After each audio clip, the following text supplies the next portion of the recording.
Hi hello friends, welcome back to our channel. So இன்றைக்கி நம்ம பார்க்க போகிறது இதுதான் என்னோட ரொம்ப நாளுக்கு அப்புறம் என்னோடய first vlog.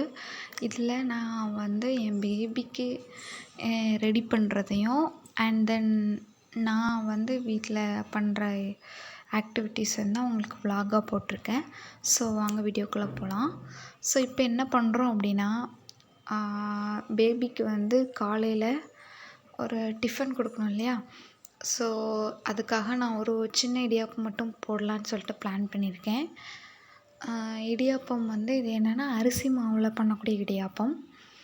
So idiyappam, idli, சில டைம் நான் வந்து ராகி மாவில் போட்டு கொடுப்பேன். ஸோ இன்றைக்கி வந்து டிஃப்ரெண்ட்டாக இருக்கட்டும்னு அரிசி மாவு.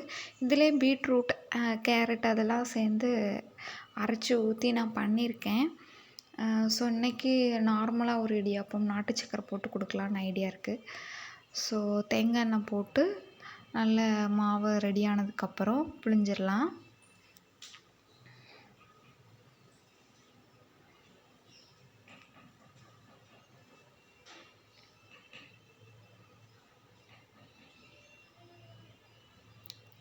ஸோ அதுக்கு பக்கத்துலேயே நான் வந்து பேபியை குளிப்பாட்டுறதுக்காக வெந்நி சுட வச்சுட்டேன். நல்லா கொதிக்க வெந்நியில், அதாவது கொஞ்சம் ஜாஸ்தியாக நமக்கு தாங்குகிற அளவுக்கு ஒரு வெந்நி. ஏன்னா அந்த வெந்நி ஊற்றப்பே தான் குழந்தைங்களுக்கு நல்ல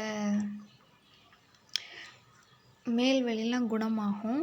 ஏன்னா அதுங்க அப்படி இப்படி உருளும், முட்டு போட்டு அங்கே இங்கேயும் ஓடும். அதனால் வெந்நி வச்சு குளிப்பாட்டும்போது நமக்கு வந்து உடம்பு வலிலாம் கொஞ்சம் இதாகும். ஸோ குளிப்பாட்டிட்டு ரெடி பண்ணுறதுக்கு தேவையான திங்ஸ் எல்லாம் நான் எடுத்து வச்சுட்டு இருக்கேன். ஸோ கண்மை, சிரட்டை பொட்டு, பவுட்ரு அது எல்லாத்தையுமே எடுத்து வச்சிட்ருக்கேன். ஸோ உட்வர்ட்ஸ் வந்து யாரெல்லாம் கொடுப்பீங்கன்னு கீழே கமெண்ட் பண்ணுங்கள். உட்வர்ட்ஸ் வந்து நான் கொடுத்துட்ருக்கேன் ஒரு ஜீரணத்துக்காக. நீங்கள் யாருனாச்சும் கொடுக்குறீங்கன்னா கீழே கமெண்ட் பண்ணுங்கள். ஸோ இன்றைக்கி வந்து என்னோடய பேபிக்கு வந்து 8th மந்த், அதாவது 8th மந்த் இன்னையிலேருந்து ஸ்டார்ட் ஆகுது. ஸோ இன்றைக்கி நான் அவளுக்கு ஒரு நியூ ட்ரெஸ் போடலான்ட்டு ஒரு ட்ரெஸ் எடுத்துட்டேன். ஸோ பேபிக்கான சோப்பும் எடுத்து குளிப்பாட்டி எடுத்துட்டேன். மேக்கப்பும் போட்டு முடிச்சுட்டு இப்போ வந்து நான் சாப்பாடு ஊட்ட போகிறேன்.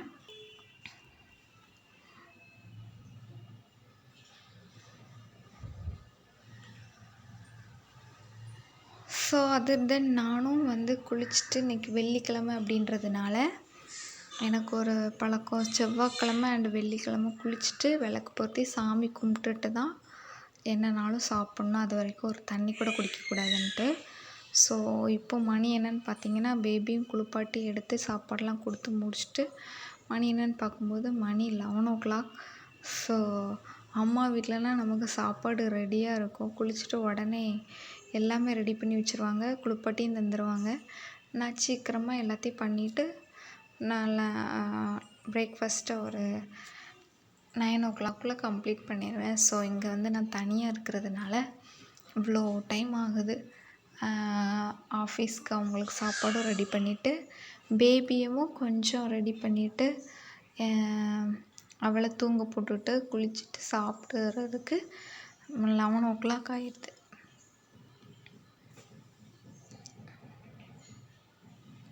ஸோ கடவுள்கிட்ட நான் ஒரு வேண்டுதல் வச்சுருக்கேன். ஸோ அதனால் நான் வந்து செவ்வாய்க்கிழமையும் வெள்ளிக்கிழமையும் குளிச்சுட்டு தான் நான் சாப்பிடுவேன். இதுக்கிடையில் என்ன பிரச்சனை வந்தாலும் பரவாயில்ல ஓகேன்னு சொல்லிவிட்டு அது மாதிரி இது வரைக்கும் எனக்கு நிறைவேற்றிட்டு தான் இருக்குது.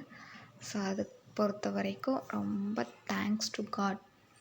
ஸோ அதுக்கப்புறம் என்னென்னா, வீட்டிலையே நாங்கள் வந்து செர்லாக் ரெடி பண்ணி தான் பேபிக்கு கொடுக்குறோம்.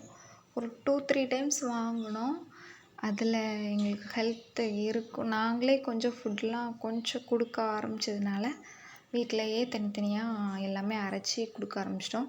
ஃபஸ்ட்டு நான் வந்து பருப்பு சாதம் அந்த மாதிரி தான் கொடுக்க ஆரம்பித்தேன். இதெல்லாம் ஒத்துக்குச்சு அப்படின்றதுனால தான் நான் வந்து ஒவ்வொரு நட்ஸு, அதுக்கப்புறம் தால், அதுக்கப்புறம் பயிறு வகை இது எல்லாத்தையும் போட்டு நல்லா வறுத்துட்டு அதுக்கப்புறம் கிரைண்ட் பண்ணி அதுக்கப்புறம் அதை வந்து ஒரு தண்ணியில் போட்டு கொதிக்க வச்சு பேபிக்கு கொடுக்குறேன். ஸோ இது வரைக்கும் அவள் வந்து சாப்பிட்டுட்டு தான் இருக்கா, எந்த பிரச்சனையும் இல்லை.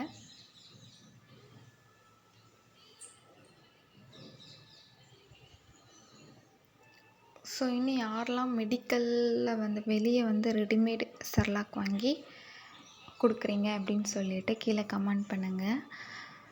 இந்த மாதிரி கொடுக்குறதுமே ரொம்ப ஹெல்த்தியாக தான் இருக்கும்னு எனக்கு தோணுது. அதை விட இது ஹெல்த்தின்னு தோணுது.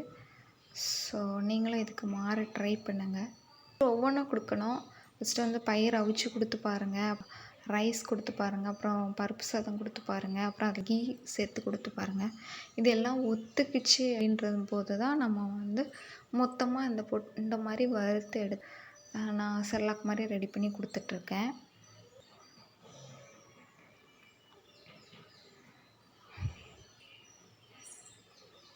செர்லாக்கும் ரெடி பண்ணிவிட்டு அதை கிரைண்ட் பண்ணி நல்லா மாவு மாதிரி கிரைண்ட் பண்ணி எடுத்துக்கோங்க. இதை வந்து ஒரு கண்ணாடி பாட்டிலில் நான் வந்து ஸ்டோர் பண்ணி வச்சுக்கிறேன். தேங்க்ஸ் ஃபார் வாட்சிங் அவர் சேனல். மறக்காமல் நான் சப்ஸ்கிரைப் பண்ணுங்கள். இது மை ஃபஸ்ட் விலாக். எப்படி இருக்குன்னு கீழே கமெண்ட் பண்ணுங்கள். தேங்க்யூ.